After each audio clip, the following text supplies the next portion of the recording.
अक्सर लोग खुद के लिए छोड़कर बाकी सबके लिए काम करते हैं। वह टैक्स पे करके गवर्नमेंट के लिए काम करते हैं, वह उस कंपनी के लिए काम करते हैं जहां वह नौकरी करते हैं, बैंक का मॉर्टगेज देकर उसके लिए काम करते हैं। और यह सब इसलिए क्योंकि हमारा एजुकेशन सिस्टम ही ऐसा है। स्कूल हमें एम्प्लॉय बनना सिखाता है, ना कि एम्प्लॉयर। जो आप पढ़ते हैं वही आप बनते हैं। अगर आपने साइंस पढ़ी है तो डॉक्टर, मैथमेटिक्स पढ़ी है तो इंजीनियर, मतलब जो भी आपने पढ़ा है वह आप बने। अब मुसीबत तो यह है कि इससे छात्रों का कोई भला नहीं हो पाता, क्योंकि वह नौकरी और बिजनेस के बीच के फर्क में उलझ कर रह जाते हैं। जब कोई पूछता है कि आपका क्या बिजनेस है, तो आपको यह नहीं बोलना चाहिए कि मैं तो एक डॉक्टर हूं या एक बैंकर हूं, क्योंकि वह आपका प्रोफेशन है, बिजनेस नहीं। कहने का मतलब यह है कि आप जो भी करते हैं उसे अपना बिजनेस बनाइए, नौकरी नहीं। अपनी सारी उम्र दूसरों के लिए काम करके उन्हें अमीर करने में बर्बाद ना करें, बल्कि खुद की जिंदगी को खुशहाल बनाने के लिए काम करें। बहुत से लोगों को इस बात का एहसास बड़ी देर से होता है कि उनका हाउस लोन उनकी जान ले रहा है, और फिर उन्हें लगता है कि जिसे वह एसेट मानने की गलती कर रहे थे, एक्चुअली कभी वह एसेट था ही नहीं। जैसे उन्होंने कार ली तो उससे जुड़े तमाम खर्चे उनकी लायबिलिटीज बन गए, तो उनकी मुसीबतें शुरू हो जाती हैं। इसीलिए तो हम एसेट कॉलम पर इतना ज्यादा जोर दे रहे हैं ना, कि आपकी इनकम कॉलम पर। और यही फाइनेंशियली स्ट्रगल करने वाले लोगों की कमजोरी है। वे असली मायने में एसेट्स, मैं यह नहीं कहूंगी कि आप कोई कार लीजिए, क्योंकि वह मेरी नज़र में एसेट्स यानी कि संपत्ति नहीं है, क्योंकि जैसे ही आप उसे चलाना शुरू करते हैं वह अपनी कीमत का 25% खो देती है। अब किस तरह के एसेट्स खरीदे जाने चाहिए, यहाँ हम आपको कुछ उदाहरण देते हैं।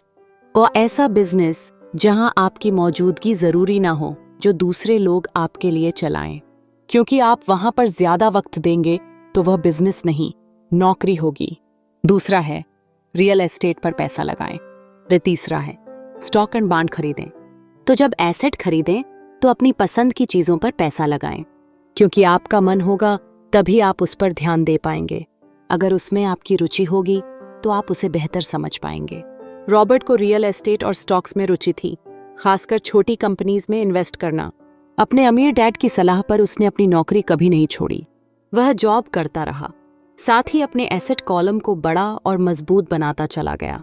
एक पैसा भी जो आप कमाते हैं उसे बेकार न जाने दें। अपने पैसे को अपना गुलाम मानकर चलिए, जो कि आपके लिए काम करे। आप लग्जरी खरीदना चाहते हैं, शौक से खरीदें, कोई बड़ी बात नहीं। मगर यह ना भूलें कि अमीर और मिडिल क्लास में यही सोच का फर्क है। जहां मिडिल क्लास पैसा आते ही पहले लग्जरी में खर्च करेगा, वहीं अमीर आदमी उसे अंत में खरीदेगा। 5वां सबक, अमीर पैसा इन्वेंट करते हैं। और इतना समझ लेने के बाद अब अगले सबक में आप अमीर लोगों के सबसे बड़े सीक्रेट के बारे में जानेंगे।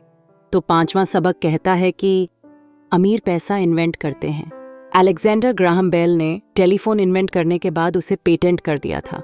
इनका बिजनेस बढ़ा और संभालने में मुश्किल होने लगी, तो वह वेस्टर्न यूनियन गए और उन्हें अपना पेटेंट और छोटी सी कंपनी $8 लाख में बेचने की पेशकश की। उस वक्त की वेस्टर्न यूनियन के प्रेसिडेंट ने पेशकश को ठुकरा दिया। उन्हें यह दाम कुछ ज्यादा ही लग रहे थे, और फिर उसके बाद एक बड़ी कंपनी AT&T का जन्म हुआ। रॉबर्ट 1984 से प्रोफेशनल तौर पर पढ़ा रहे हैं। एक चीज जो हजारों लोगों को पढ़ाने के बाद उन्होंने जानी, तो वह यह कि उन सब लोगों में पोटेंशियल था, बल्कि हर एक इंसान में पोटेंशियल है जो कि हमें महान बना सकती है। इसके बावजूद जो हमें रोकता है वह है खुद पर डाउट रखना।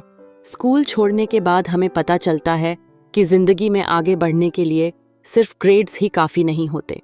जैसे सिर्फ स्मार्ट लोग ही आगे नहीं बढ़ते, बल्कि वे बढ़ते हैं जो कि बोल्ड भी होते हैं। यह सच है कि फाइनेंशियल जीनियस होने के लिए इसकी नॉलेज भी होनी चाहिए, मगर साथ ही हिम्मत और बोल्डनेस भी चाहिए। ज्यादातर लोग पैसे के मामले में कोई रिस्क नहीं लेना चाहते, मगर अमीर होने के लिए आपको रिस्क लेने ही पड़ेंगे, क्योंकि हो सकता है कि आने वाले सालों में एक नया बिल गेट्स पैदा हो या अगला अलेक्जेंडर, और बाकी शायद दिवालिया बनकर गरीब हो जाएं। अब यह आपकी मर्जी है, आप इनमें से क्या बनना चाहते हैं। अगर आप अपना फाइनेंशियल IQ बढ़ाते हैं तो बहुत कुछ हासिल कर सकते हैं, और अगर नहीं तो आने वाले साल और भी डरावने हो सकते हैं, क्योंकि हर पुराना जाता है तो नया आता है। तो जो आज है वही सबसे खुशहाल वक्त है।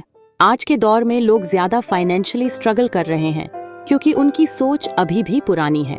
फिर वे अपनी गलती ना मानकर या तो अपने बॉस को इल्जाम देंगे या नई टेक्नोलॉजी को। जो कभी कल के दौर में एसेट था वही आज लायबिलिटी बन चुका है। तो आपको अपडेट रहने की जरूरत है। तो आप बोलोगे हम सब समझ गए, पर आखिर हमें करना क्या होगा वो तो बता दो। तो इसके लिए सब्सक्राइब करो और आगे का पार्ट देखो, जिसमें एक एक चीज डिटेल में एक्सप्लेन की हुई है।